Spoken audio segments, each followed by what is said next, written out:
Olá, estamos de volta com o Senado agora. Duas medidas provisórias trancam a pauta do plenário e devem ser votadas nesta quarta-feira.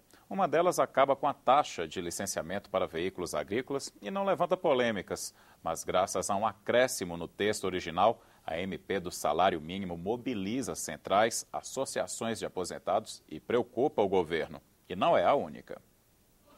Dezenas de aposentados vieram ao Congresso Nacional pressionar os parlamentares a aprovarem a medida provisória 672. A categoria tem o apoio do senador Paulo Paim. A matéria foi editada para estender as regras de reajuste do salário mínimo até 2019, com base na inflação e no crescimento do PIB. Os deputados incluíram no texto as aposentadorias acima do salário mínimo. O líder do governo no Senado afirmou que é preciso cautela. O posicionamento do ministro da Previdência é que essa proposta que está colocada, ela simplesmente inviabiliza a Previdência e inviabiliza as contas do país. Agora, é evidente, o Poder Legislativo ele é independente. Nós vamos discutir com o governo, olhar com muita tranquilidade. Se o governo não tem dinheiro, vamos taxar as grandes fortunas, porque não é possível tirar mais do aposentado, porque nós não temos mais condições de tirar. A votação ficou para esta quarta-feira. Segundo os líderes partidários, para cumprir prazos regimentais. Essas medidas provisórias elas serão votadas a partir de amanhã, já que nós estamos naquele interstício que já foi acordado aqui com o presidente da Casa e os demais líderes. Além dos aposentados, outra classe de trabalhadores veio ao Senado na tarde desta terça-feira. Os servidores do Ministério Público da União querem que seja aprovado o plano de carreira com um reajuste salarial de até 78%. O governo pediu tempo para negociar e o presidente do Senado anunciou. Nós estamos estabelecendo um prazo para que haja uma negociação, se as partes entenderem que é o caso.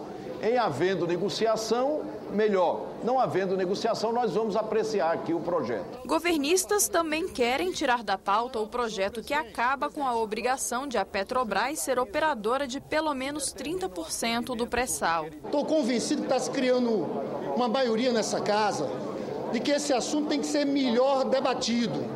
Então, queria que Vossa Excelência refletisse nesses dias sobre a possibilidade de montarmos uma comissão para discutirmos e aprofundarmos esse assunto. O presidente do Senado disse que a votação está mantida. A obrigatoriedade dos 30% da preferência será apreciada amanhã, quando a pauta estará desobstruída. O senador Ricardo Ferraço diz que tem um texto alternativo ao projeto original do senador José Serra. O Conselho Nacional de Política Energética poderá dispor e dar à Petrobras a preferência para que ela, se desejar, num prazo determinado, possa ser o operador exclusivo e ter a participação mínima de 30%.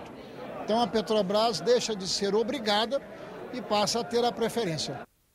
O presidente do Senado anunciou que a Casa fará um esforço concentrado com votações de segunda a sexta na semana de 13 a 17 de julho. Renan Calheiros disse que serão votadas matérias prioritárias e necessárias, como os projetos da reforma política. E a Comissão Especial da Reforma Política aprovou mais 3 projetos com mudanças na legislação eleitoral.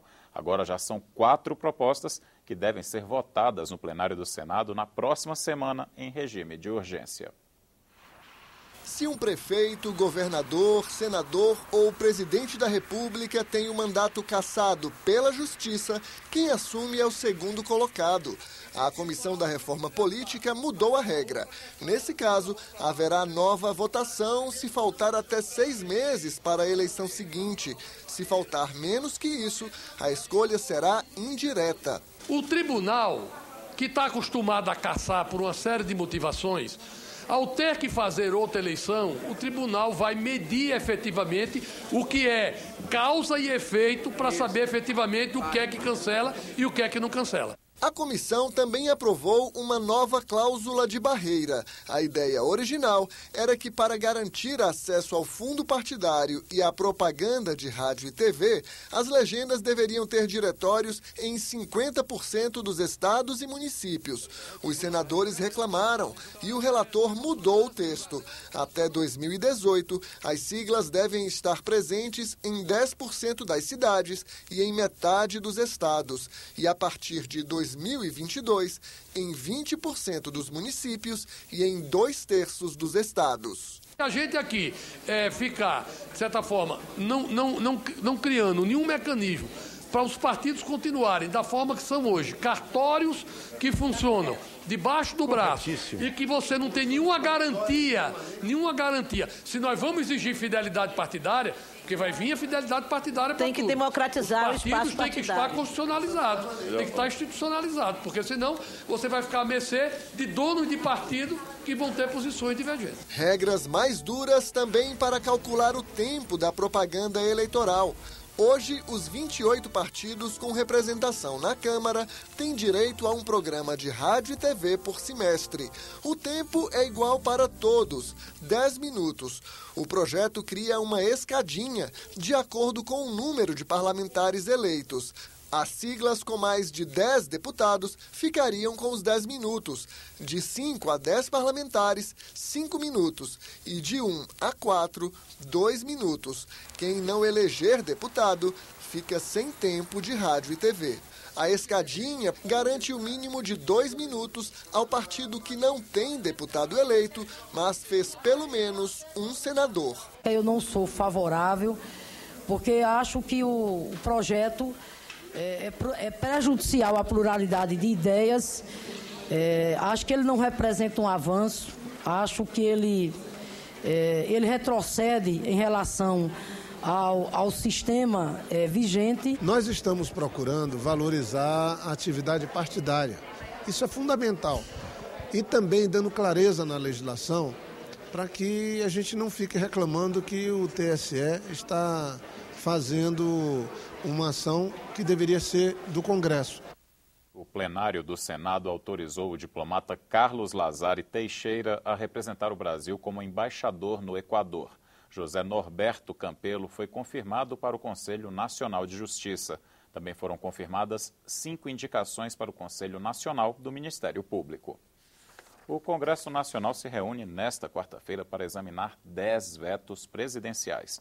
Entre os temas, orçamento de 2015, novo Código de Processo Civil, regras para a fusão de partidos, marco legal da biodiversidade, lei geral das antenas e lei de arbitragem.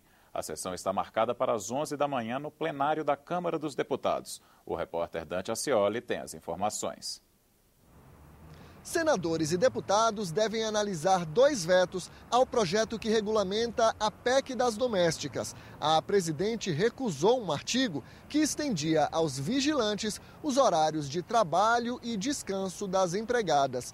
Dilma Rousseff também vetou um dispositivo que autorizava a demissão por justa causa se o empregado violasse fatos da intimidade do patrão ou da família dele. Para o Poder Executivo, isso daria margem a fraudes e traria insegurança jurídica ao trabalhador. De acordo com uma resolução do Congresso, o veto ao projeto que acaba com o fator previdenciário só deveria entrar na pauta no dia 18 de julho, mas a votação pode ser antecipada para esta quarta-feira, se houver acordo de líderes. A Comissão de Senadores e Deputados que analisa a MP 675 fez uma audiência pública. A medida provisória aumenta de 15% para 20% a taxação sobre o lucro líquido dos bancos e demais instituições financeiras e é parte importante do ajuste fiscal do governo. A relatora da matéria na comissão disse que o debate desta terça-feira vai ajudar na elaboração do relatório que será apresentado em agosto. Acho que foi muito importante a audiência pública, porque as pessoas que têm relação com o assunto, né, as cooperativas, o sistema financeiro, a parte de seguros, o governo, vieram aqui, puderam esclarecer e também mostrar o porquê que essa MP é importante para o governo ou pode ter impactos na sociedade. Então, realmente dá mais condições para que a gente possa se posicionar. Agora, com certeza, tem muitas emendas que nós vamos ter que ter uma análise muito criteriosa, porque nem todas têm a ver com o assunto da MP. A presidente Dilma Rousseff sancionou a lei que torna hediondo o assassinato de policiais, de integrantes das Forças Armadas, da Força Nacional de Segurança Pública e do sistema prisional no exercício da função ou em decorrência dela, ou contra seu cônjuge, companheiro ou parente até 3º grau em razão do cargo ocupado. Em todos esses casos, a pena será de reclusão de 12 a 30 anos. Atualmente, a pena de homicídio simples varia de 6 a 20 anos de prisão. A lei ainda determina que a lesão corporal cometida contra esses agentes de segurança em serviço e seus parentes será aumentada de 1 a 2/3. A CPI, que investiga denúncias de crimes no comércio e na utilização de dispositivos médicos implantáveis, as próteses, recebeu um médico que se considera vítima de conduta questionável e exploração. A audiência pública desta terça-feira contou com a participação do público pelo portal E-Cidadania. Foram R$208 mil, fora despesas hospitalares. Marcelo Paiva Paz acusa o ortopedista e a empresa que venderam parafusos e placas implantados em sua coluna vertebral. Para ele, o que determinou a indicação, mais do que a saúde, foi o interesse comercial. Eu conversei com vários neurocirurgiões, disseram, olha, eu devia ter feito uma outra técnica, que era uma técnica chamada T-Lift, mas essa técnica, o material não chega a R$60 mil. Então talvez não interessasse. O que interessava era fazer uma cirurgia que tinha R$208 mil. A CPI ouviu Marcelo e os representantes das sociedades brasileiras de cardiologia e ortopedia. O ministro da Saúde, Arthur Quioro, detalhou as providências tomadas pelo governo no sentido de sistematizar os procedimentos para evitar fraudes nas indicações e superfaturamento dos dispositivos médicos implantáveis. Então nós vamos responsabilizar civil e penalmente os agentes envolvidos por condutas irregulares, ilegais na comercialização, prescrição e uso das DMIs. A comissão irá incorporar as sugestões na redação de futuros projetos de lei, inclusive para prevenir e punir crimes contra a população. O senador Magno Malta decidiu convocar, numa das próximas audiências públicas, o médico e a empresa apontados como responsáveis pelo caso de Marcelo Paes. Ele já está convocado, né?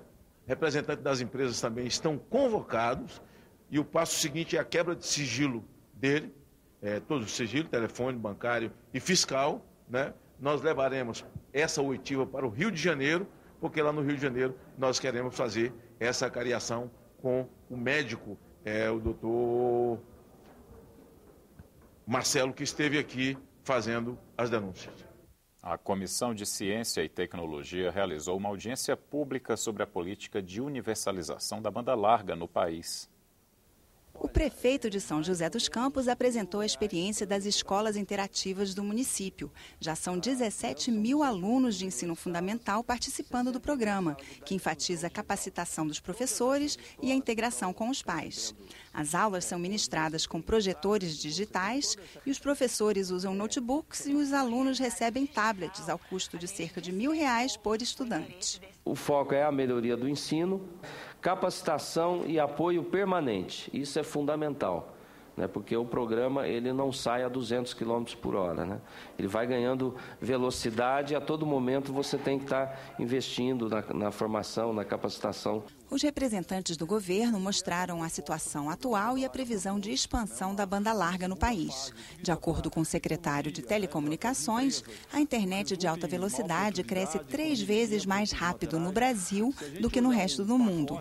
Atualmente, o que mais aumenta é a banda larga móvel, mas a superioridade técnica da fibra ótica foi destacada. Se a gente fizer um investimento em potencializar a chegada de fibra ótica nos municípios, nos domicílios brasileiros, aí é uma coisa que vai perenizar. Eu coloquei aqui a imagem de uma obra de arte famosa, né? Então, assim, seria uma obra de arte de infraestrutura, né? Se a gente aplicar em fibra hoje, daqui a 20 anos, quando a gente olhar para trás, a gente já tem ainda uma infraestrutura de altíssima capacidade, capaz de atender às necessidades do país. Os senadores do Norte pediram atenção especial para a região, mas o presidente da Telebrás disse que o problema vai ser resolvido nos próximos 2 anos. Por que é que só dos 15 municípios de Roraima nós temos apenas 3 municípios que têm um Plano Nacional de Banda Larga?